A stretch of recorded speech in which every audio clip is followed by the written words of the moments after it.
The domain of y equals natural log of x is greater than 0. You can have x less than 0 if you're working with complex numbers. We will just do x is greater than 0.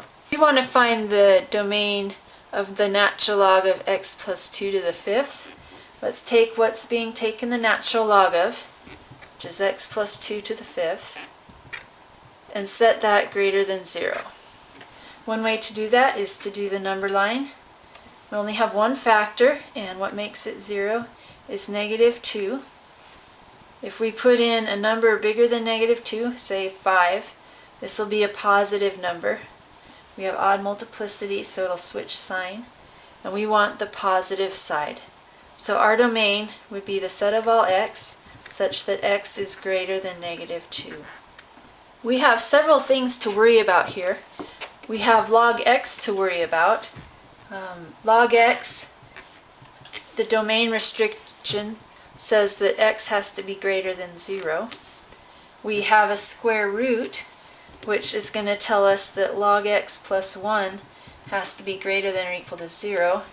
And then we have a denominator here, which is going to tell us that the square root of log x plus 1 can't be equal to 0.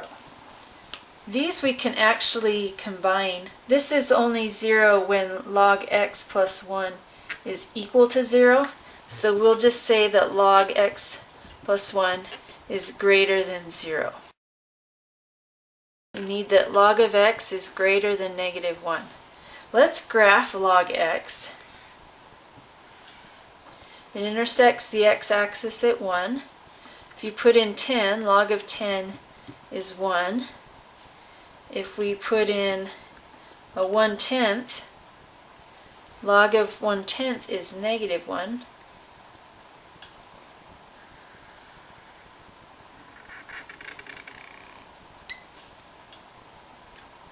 So for log x to be greater than negative 1, that's here on up for the y values. So we need x to be greater than 1/10. And that automatically satisfies that x is greater than 0.